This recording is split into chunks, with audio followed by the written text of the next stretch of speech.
Hi, and welcome back to The News Now, a podcast exploring the findings of the Digital News Report Australia 2024. I'm your host, Caroline Fisher. This is our 6th episode, and I'm really excited to talk to Crystal Andrews about the changing nature of news for young people. Crystal is the founder and editor of Zee Feed, a digital media outlet producing feminist commentary on news, social issues, digital and pop culture for young Australian women. Hi, Crystal. Thanks for chatting with me via Zoom today. Yes, thanks so much for having me, Caroline. I'm zooming to you from Hobart today. I've just recently moved to Hobart and it's a lovely winter's day here. It's a not so lovely winter's day here in Canberra, but we're equally rugged up, so that's good. Look, before we dive into some of the data from the report, can you tell us all a bit more about Zee Feed and why you started it? Yes, so Zee Feed is a digital youth publication that I run with a very small but mighty team. And we focus really heavily on news commentary and analysis that comes from a distinctly feminist lens.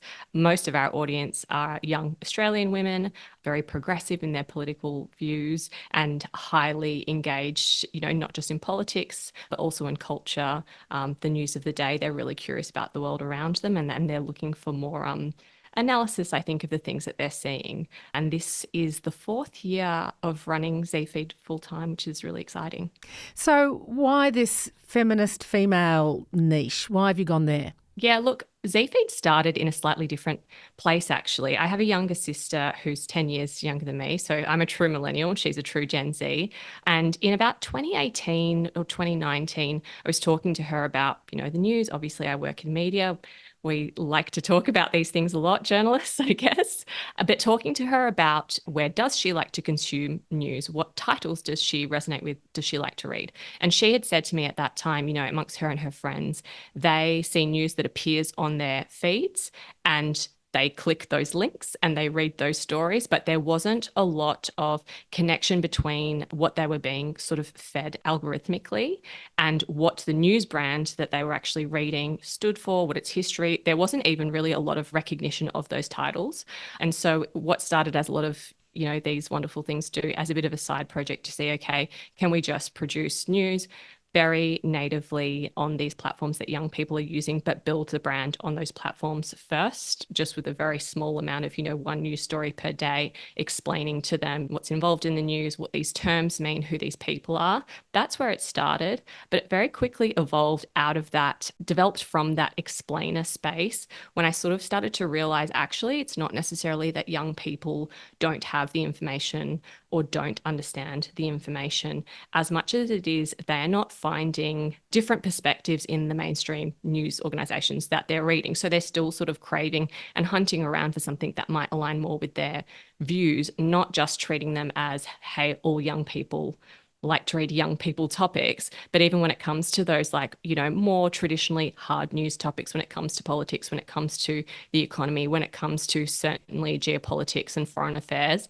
they are only seeing sort of, if I can use the expression, the white man's view of what those topics are and what the importance of those news developments are. Pale, male and stale, I believe, is the term. Pale, male and stale, there you go.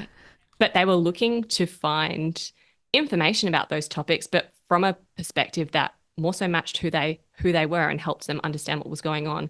And that sort of guided our development into more in that analysis and commentary space. Well, look, it's fascinating because whilst that may have been anecdotal in a sense, the genesis of your project, I mean, our data shows this absolutely, and it is Gen Z women who are the least satisfied, who find the news the least relevant.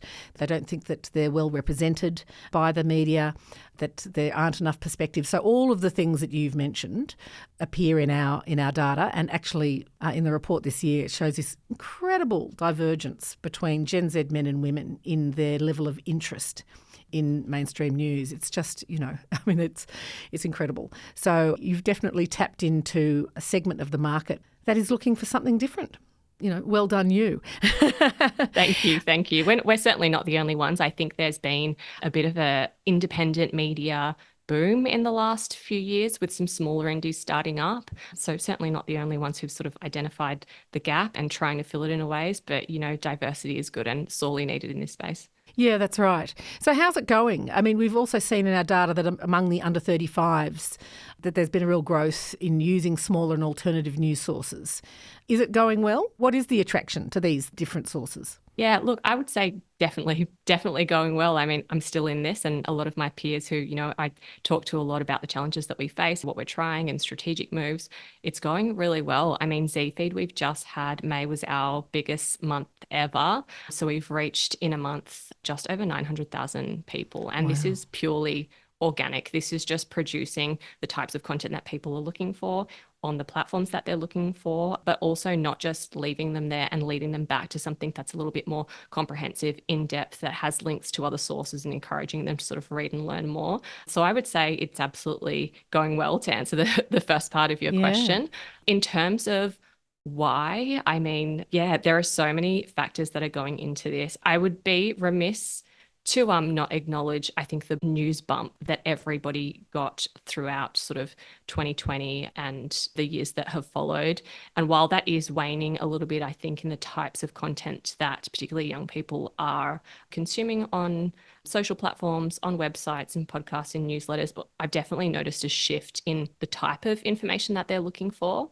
But they are fully engaged in the news cycle now. Our Zee Feed audience, as I mentioned at the top, is very politically engaged, is very involved, has quite like social conscious about these types of things. So their level of trust with us now is really high, and they want more and more. I don't expect that to abate. It's just that I think perhaps the types of contents that they're looking for, the types of themes that they're exploring in any given year, in any given month, in any given week or day could change. Yeah, and one of the other people who I spoke to for this podcast series, he described it as a news moment for this generation, particularly around the conflict in the Middle East. This was something that was really increasing young people's interest in news.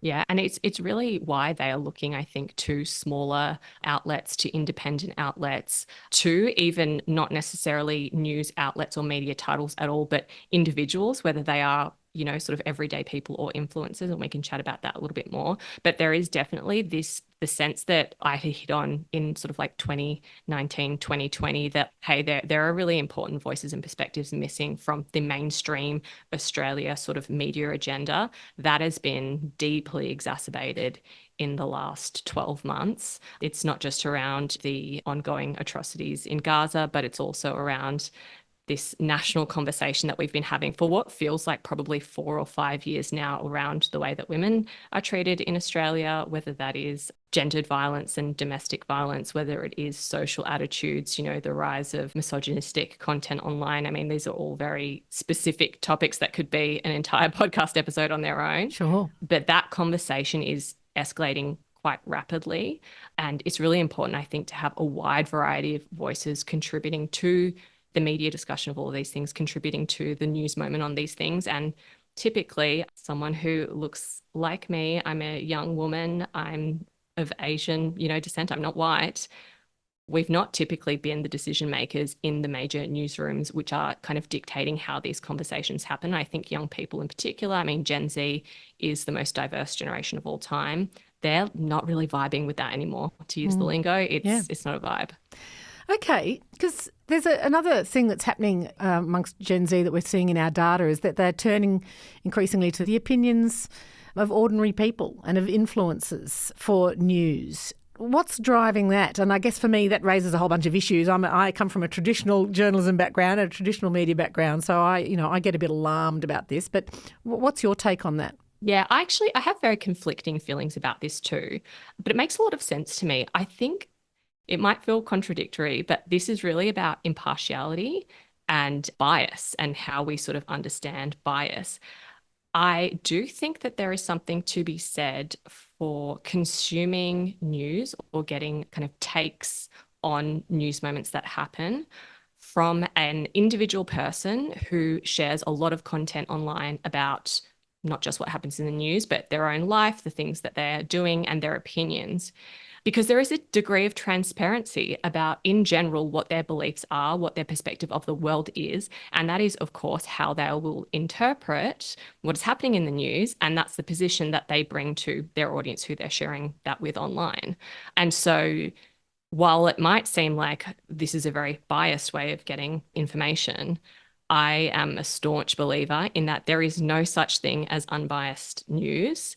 Media outlets, certainly, while they have editorial policies around, independence and influence and all these sorts of things, that does not actually make them impartial. And so, in some ways, I think news analysis and commentary actually that comes from these more established legacy publications, it's almost obscuring the biases that do exist because, if you're reading something on the ABC or The Age or news.com.au, well, this is a whole collection of people who are producing the news, who have a whole collection of opinions and stances about what has happened. The organization itself may have a stance on the news of the day. They may be transparent about sharing what that stance is. They may not. And so for younger consumers, I think actually it's easier for them to identify, hey, this is a person online who I'm very familiar with their position generally. I'm very familiar with their beliefs. So when they're telling me about this news event, I know that I can take it or leave it based on how I interpret their kind of position in the world. That's not to say that there are not issues with people spreading news online, with information, with the ethical ways in which some of the information is gathered and shared. Definitely not saying it's the ultimate solution, but I really can understand exactly why it's happening. And it's challenging those institutional, traditional ideas about what is bias, what is impartiality, what is neutrality, and is any of that even possible? So, news with a point of view is here to stay, do you think? I think so. I have to believe so. That's what I'm producing every day. But I think it is for me, and this is just my own position, really means being transparent. Zee Feed is very transparent about its editorial stance. These are our beliefs, and this is how we interpret it for you. You can take that or leave that. Certainly, not everybody agrees, and it varies, from story to story.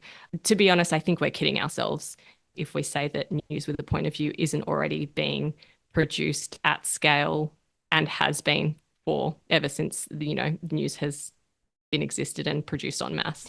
So this points to sort of a larger question, I guess, really about what is news today. Do you think that the definition of news has shifted, and particularly for younger generations? I actually don't think the definition has shifted so much as the application of that definition and how we produce news has changed and evolved as it has always changed and evolved, and it always will continue to do so.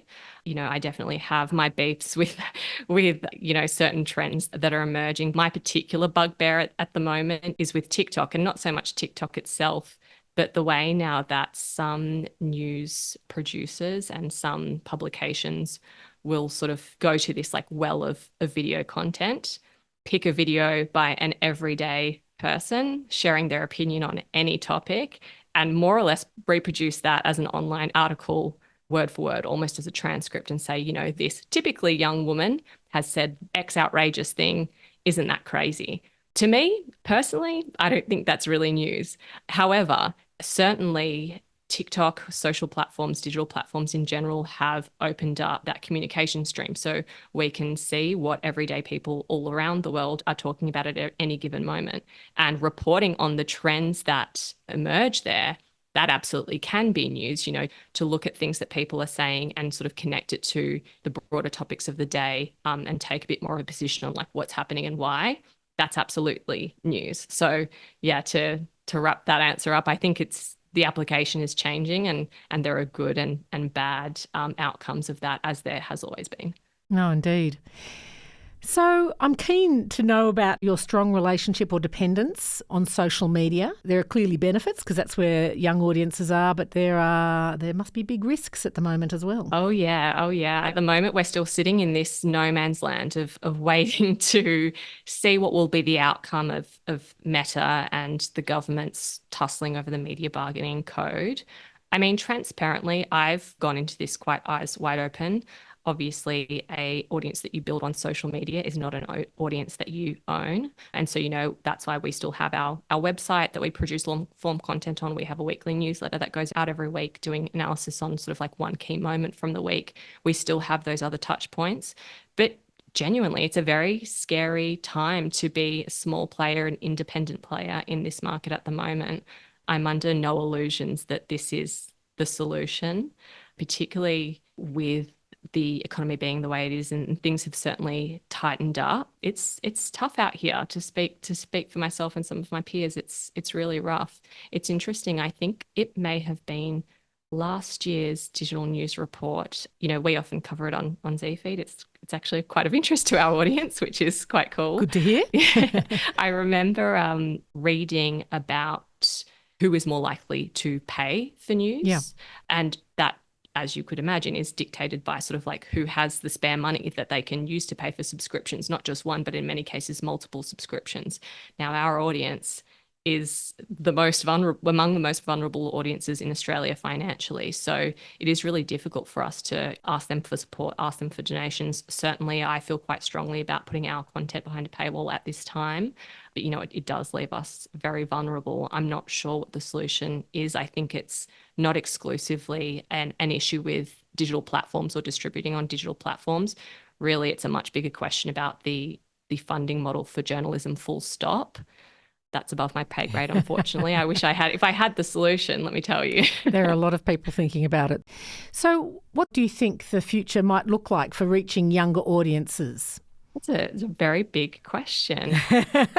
I think there is an element of generational change that's coming down the pipeline. So our audience is predominantly Gen Z and younger millennials, but there's another generation right behind them in Gen Alpha who will also have their own quirks, their own preferred ways of consuming. They're a little too young for us to know exactly what that will look like. I think the oldest alphas at the moment are about 12 or so. So there is definitely change. I mean, I hope that newsrooms aren't completely swallowed by AI in the next few years. I mean, that's definitely the worst case scenario. I think there are a lot of challenges across the industry right now that we have opportunity to do some brave things and push for the bigger changes that would make Australian media at least healthier across the board. But yeah, I don't have a crystal ball. I wish I did. I guess we've just got to keep nimble, keep pivoting. Exactly. And just keep producing exactly what it is that people want and need to hear in the formats that they need to hear it. Oh, great. Look, thank you so much for your time, Crystal, and good luck with your fantastic project. It's obviously got a dedicated audience and, long may it continue. Thanks, everyone, also for listening. If you want to find out more about the news now, please tune into the final and 7th episode about global trends in news consumption and how Australia compares. This podcast was proudly produced by the University of Canberra on Ngunnawal and Ngambri country. A big, big thanks to Rach White for her production, the Digital News Report Australia team, all of our interviewees, and Dilika Patharatna for organising it all. If you want to find out more about the Digital News Report Australia, please go to the link in the show notes. This podcast series, The News Now, by the News and Media Research Centre and UCFM. We hope you enjoy listening.